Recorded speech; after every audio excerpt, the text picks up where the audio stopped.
All right, guys, welcome back to another episode of Sky's the Limit Podcast. I am your host, Mike Doherty, and today we have Will Harvey, who is the founder of Harvey Capital. Will began his career in real estate in 2015 as an award-winning loan officer before transitioning into direct investing in 2019. He has experience as both limited and general partner in private syndications, and now he manages multiple real estate investment funds. So Will invests alongside his partners every deal and lives in the Richmond area with his wife, Sarah, and their two sons. And with that, Will, welcome. Hey, thanks so much for having me, Michael. I really appreciate it. Yeah, no, I appreciate you being here. So I kind of want to dive into the hard money lending that you're doing. And I think for the listeners, I think it'd be good to go through the differences between what you were originally doing as a traditional mortgage broker, what probably a lot of people know, selling the Fannie Freddie loans, and then what you're doing on the private side, the syndication side, and kind of going through the differences between all of them, if you could.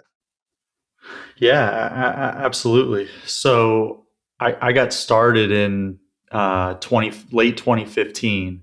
A family friend got me into the mortgage business, and I sort of learned the business for about a year. I was a loan officer assistant, just checking boxes and shuffling files around. In lending, there's a lot of just moving files from one place to another.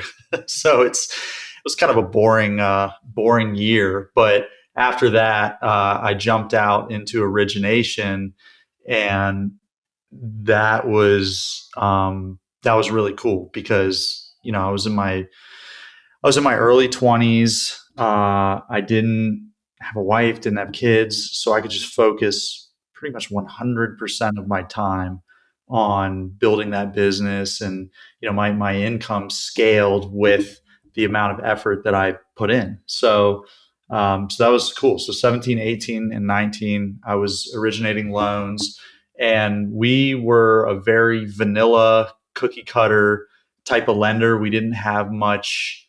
We had some products that veered outside of the typical Fannie Freddie FHA VA box, but for the most part, we were just a conventional lender. Didn't do anything crazy, so I never really got exposed to renovation loans or anything like that. So fast forward, and in the last year while I was in the mortgage business, that's when I flipped my first house. So a guy that I met a few years prior to that, he brought me a deal, and he just said, hey, I got this deal. It's a good flip opportunity, but he didn't have the funds to do it himself, and he didn't have the knowledge to know how to go out and get a loan and do all that. And he knew that I probably knew more than he did about that. So he called me, and that's when I learned what hard money was. So I about threw up when I was quoted a 3 point origination fee and Yep. 12% interest rate. So when Yep. you're coming from the land of 3%, 4% loans, and then you're quoted 12%, that was quite the sticker shock. But that type of product exists because banks and traditional lenders can't finance the types of properties that are candidates for flips, and where they're just in bad shape. Maybe they have a lot of deferred maintenance. Maybe they have structural issues, whatever the case may be. Those kinds of properties just aren't going to qualify for typical bank or lender financing. So that's where a hard money lender Yeah. comes in. They sort of step into that gap and fill that void and provide capital to real estate investors on a short-term basis, typically 12 months or less. And guys will use that money to buy something, to renovate it, and either get it to the point where it can be refinanced into a traditional loan, or they'll just sell it. They'll just flip it. So Yeah. that was it at a high level. No, yeah, that's great. So, yeah, for the listeners, a couple of definitions here that you might have heard Will say is origination point. So, one point when you get into the hard money or private lending lenders typically charge points, and these are upfront fees that you pay at closing. So if we use $100,000 loan, for example, 1 point is 1% of the loan amount.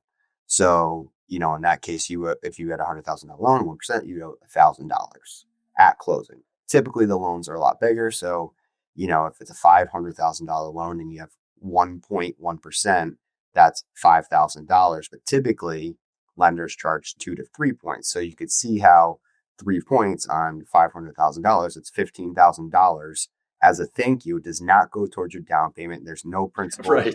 application it goes towards. It's just thank you for doing business with me, because you couldn't traditionally finance this with a local bank or a local lender who's obviously a lot cheaper. And then the interest rates right now, the going rate on, let's call it, a 30-year fixed product, and Will, correct me if I'm wrong, you're probably hovering around 6.5%, ish. Yeah. Yeah. Yeah, I was going to say I talked to a DSCR lender last week, and he's right in the mid to high sixes. Yeah. Yeah. So, and that's, with good credit, it's a good Correct. asset. The hard money lender interest rates are anywhere from 10 to 12%. And again, these are short-term products. You're not in this loan for 30 years. You're in it for hopefully 12 months or less. And so it's just a quick way to get in.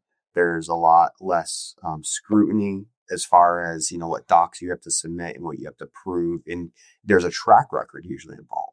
A lot of the hard money lenders are like, okay, what flips have you done in the last 6 to 12 months? What's your track record look like? And it's kind of an art and a science when they're approving the hard money loan. It's not just one box fits all. That's right. Yeah. So as far as lending, so you are currently originating these hard money loans, correct? So you've transitioned from the traditional Fannie Freddie, FHA, VA, conventional loans to hard money loans. Yeah. That's exactly right. And then as far as so hard money loans, a lot of people are like, oh, what does that mean?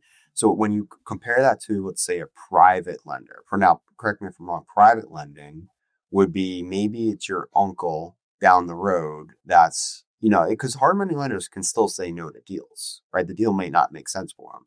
So then you go to the private lending side, which is someone with actual cash in their bank account that is willing to lend to you. And they're probably not some fancy or well put together institution. And they're like, yeah, I'll give you $100,000. It seems like a good deal in exchange for maybe some equity or more interest. But it's not a formal process. There's no appraisal. It's just kind of actually private. Yeah, that's exactly right. When I was flipping houses, I flipped a dozen or so houses, and this is prior to getting into being a hard money lender. My father, about 5 or so years ago, sold his insurance business with some other guys. They sort of pooled their insurance agencies and sold it to this large private equity firm. And so they were all flush with cash, and rates at the time were next to zero. So they couldn't get a good yield in bonds or anything like that. So me and my house flipping partner, we offered them the opportunity to loan us money as private lenders, and they could earn a double-digit return, and which they were super happy with, just because rates were really, really low. So that was a great return. They all had a lot of cash sitting on the sidelines, and that's what they did. And it's kind of funny thinking back, because he didn't know anything about lending, so he would have me do everything. I would create the docs. I would go to the attorney and have the attorney create the docs. And so it's kind of funny. The borrower is telling the attorney how to create the docs for the lender, and and then whenever we would go to sell a property, the title company would ask him for a payoff, and he'd email me and be like, "What is a payoff? What do I do here?" And I'd create the payoff for him, and it was just funny. But yeah, that's private lending. Yeah. And there's pros and cons to both. And you could also have a hard money lender like Harvey Capital, right? But you need to come up with, sometimes for hard money loans, you need 20% down. In a lot of these, you go to a hard money lender for a lot of fix and flips, right? So a lot of times they're structured where, okay, we're going to give you an 80% loan to value, meaning you have to come up with 20% down, and we'll finance 100% of the renovation costs, or, 85% loan to value, however you structure it, of the total project. But you still need to come up with 20%. So that's where you're like, okay, thank you for covering 80% of the down, the overall project for me, but I still need to come up with 20%. Where am I going to get that from? And that's where you might go to private capital to help partner either debt or equity to come up. Someone can give you that 20% because it's going to be in second position, if anything. You might not even be Right. any position at all. So, in hard money lenders like yourselves, you might be flexible with someone else coming in on the deal and helping, come up with some cash to close funds. Yeah, Yeah. that's exactly right. Yeah. So that there's a time and place when you would want to speak to, Will and hard money lenders. Now, if you don't mind me asking, what and I'm sure this is deal by deal, but let's say that someone has a couple flips under their belt, 700 FICO, they're in that market. What kind of terms would someone be looking at with you guys?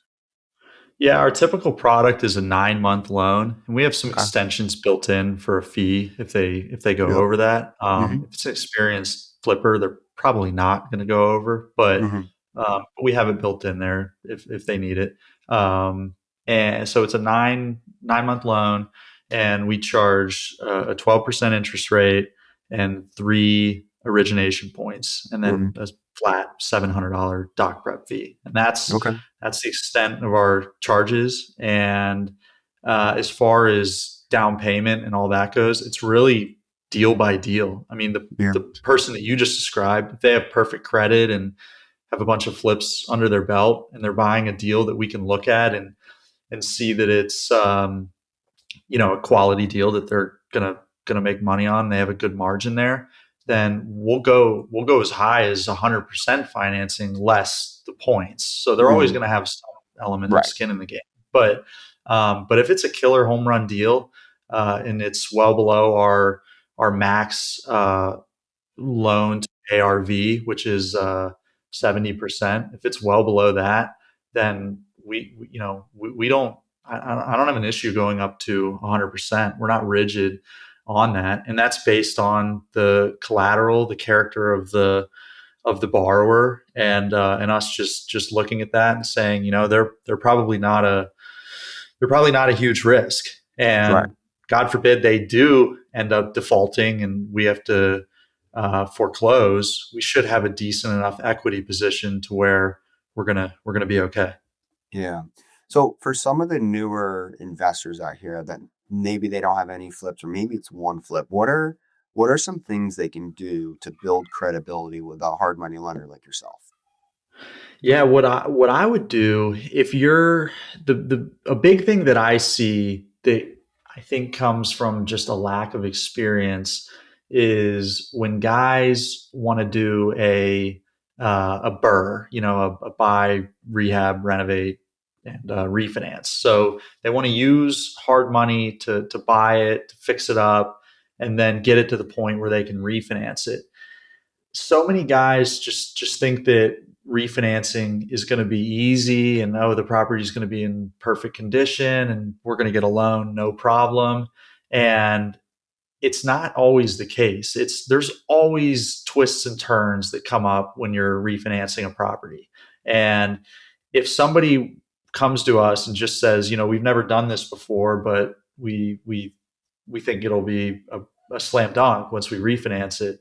That's, I want some kind of tangible proof. I want to see a term sheet. I want to talk to a DSCR lender that they're engaged with, or, a conventional lender. I just want some kind of assurance that there's a good path to an exit, because we are we are in the business as a hard money lender. We're in the business of trying to turn the capital as fast as we can, because that's how we generate higher returns for our investors, for ourselves. So if someone doesn't have a clear exit strategy, or it's just a little hazy, they don't have experience flipping, refinancing, then if they're newer and they can paint if they can paint a picture that shows that they've really been thoughtful about this and they've picked up the phone and they've called, lenders that they will likely engage with once they get to the point of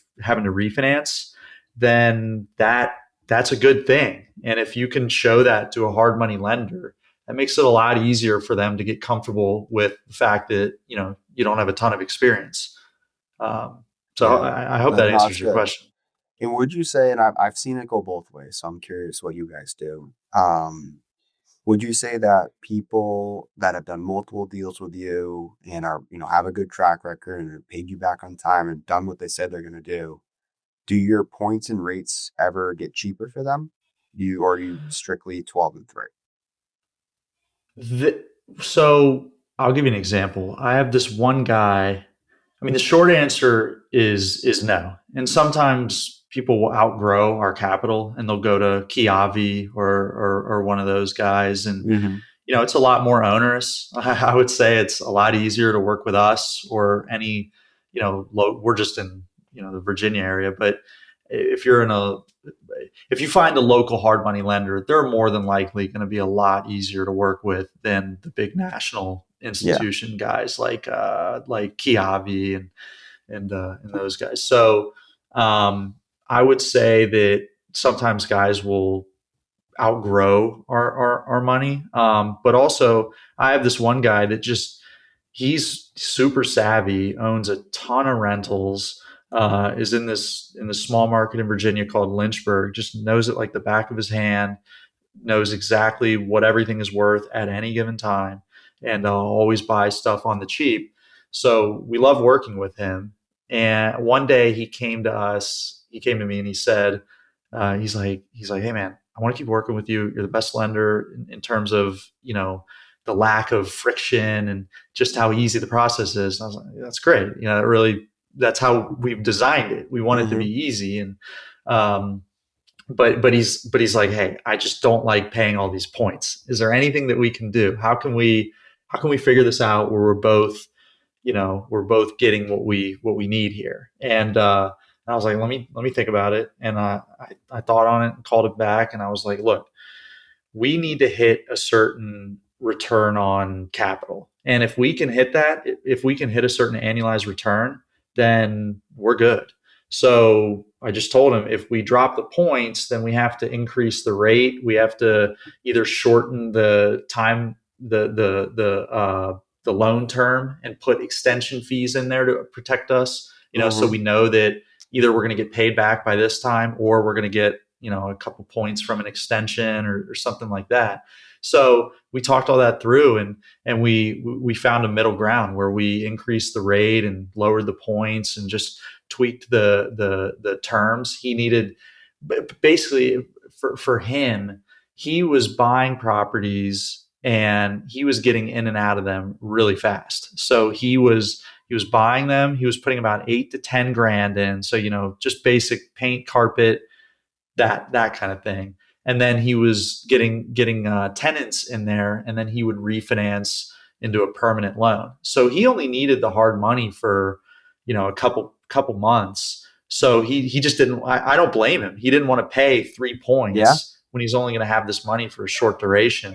So we figured something out, and it worked for both sides. And I would say that that's what a hard money lender, and a private lender for that matter, is able to do that the big institutions, if you went and asked some loan officer that, is working for a big correspondent bank or lender, they're never in a million years going to be able to do something like that. Exactly. So, You took the yeah, words out of my mouth. That is the benefit of working with someone like yourself, because you're talking to the CEO. Like, there's no exactly. one above me that is going to make this decision. Like, it is me that's Right. making the decision.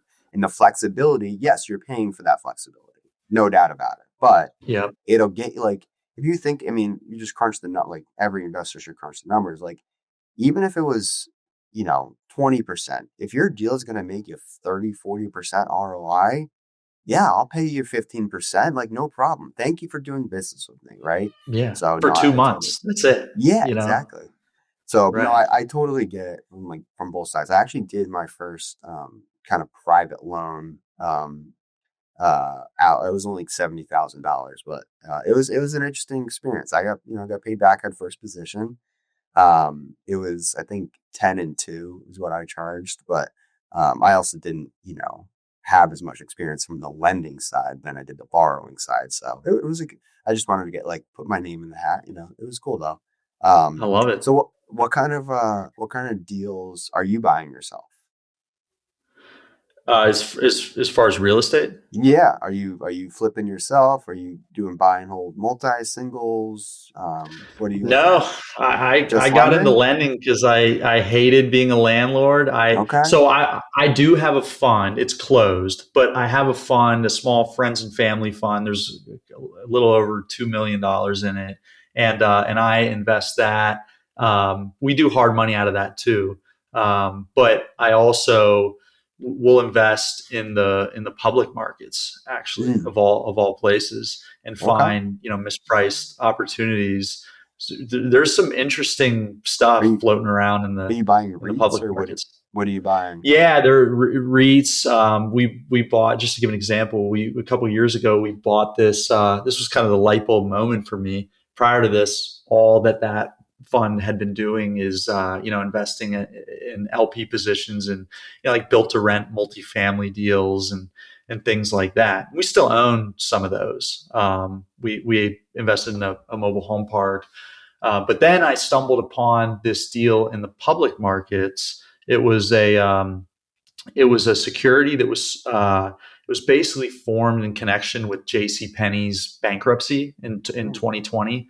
So J.C. Penney filed bankruptcy, and these two huge mall operators, Brookfield Partners and Simon Properties, they bought J.C. Penney out of bankruptcy. And what they did was they separated J.C. Penney's operating business from their underlying real estate. So believe it or not, J.C. Penney owned about a fifth of all the stores that No you way. go to. Yeah, yeah. So Wow. they're not just renting those. So they owned a bunch of them, and they took those properties, put them into what's called a liquidating trust, and then they had that trust get spun out it just trades over the counter, so it's not on any major stock exchange. And then Hmm. they gave the shares to all the creditors that were tied up in this bankruptcy that JCPenney owed money to. And the creditors, of Wow. course, just dump them. They don't want them. They don't. They're huge multinational banks and lenders, and they don't want these stupid securities in this liquidating trust. So they dump them, and we came across it in 2020, mid 2024, so almost 2 years ago. And long story short, it was so easy to understand. I love simple deals where it doesn't take a brain surgeon to figure it out. So they had 130 properties, and the imply based on the price it was trading at, it was unlevered, trading at an implied 14% cap rate. And meanwhile, it was a portfolio of properties that were, that were renting space to the new well capitalized J.C. Penney operating business. And it was a 20-year absolute triple net ground lease. Oh, And it was just like, what am I missing here? So I combed yeah. through all the filings, and long story short, we invested, and we were getting a 12 to 13% yield unlevered just on the rental income. And then as they were liquidating properties, so we bought in at an implied cap rate of around 14%. And what they were doing was they were turning around and selling these properties to just private individuals Right. and entities, for around 7 caps. Right. Yeah. So it was Doubling a it their was an money. arbitrage play on private and public real estate valuations, and Wow. we did really well on that one. Yeah. Yeah, that's amazing. That's so unique. Yeah, and it And fit it was great for me, my temperament, because I got to scratch the itch of investing in this real estate, and I love just analyzing stuff and living in Excel, an Excel spreadsheet. That's my thing. I don't really like Hmm. swinging hammers and doing all that. So it allowed me to do everything from behind my desk, and not have to manage it myself. So those are the kinds Wow. of deals. And we made, crazy in 1 year, we made like 50% on it. So it was a Yeah. No phenomenal brainer. upside. You're like, Yeah. what am I, it's almost too good to be true. What am I missing Yeah. here? Yeah. And Uh, those, and once I started digging into more of those, we found some more, and I just realized that there are some mispriced, very interesting things out there in the public markets. Um, Super that cool. the big funds just gloss over. Yeah. Yeah. Yeah. No, it makes sense. So what's Yeah. next for Harvey Capital here? You just going to continue raising capital to reinvest it into other people's deals. I know we didn't really get into it, but you do a little bit of syndication. What's next? What's next for you guys? Yeah, so I'm really focused right now on hard money. I feel like Hmm. it's a great niche to be in. I like the returns. I like the fact that we're in first lien position Yeah. on residential 1 to 4 unit properties. So it's great collateral. Um, and again, based on the collateral, the returns are excellent. And so my focus is, I feel like I've validated this. We've done about 30 loans in the last few years. I sort of started this from that fund that I was doing that public deal in. We started doing hard money in that, and it was totally an accidental thing, where somebody called me and they needed a hard money loan, and we did it. And then over time we just did more and more, and then I decided to start friends and family dedicated hard money loan, and now I'm in the process uh, of doing a 506c fund that I'm going to be able to Yep. advertise, and it's going to Registered, all that good stuff. it's going to be registered Yeah. and have a much broader appeal. So Yep. so that's what I'm in the focus of doing. Good for you. I think we got a good. I think we've struck oil and need Yeah. to keep drilling Good for you. and just scale this. That's exciting.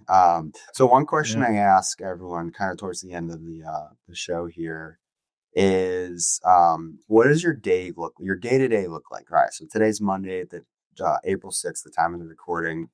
Walk me through a day in the life of Will Harvey, from the time you wake up to the time you go to bed. Is there anything specific you do in the morning to get ready? Maybe it's workout.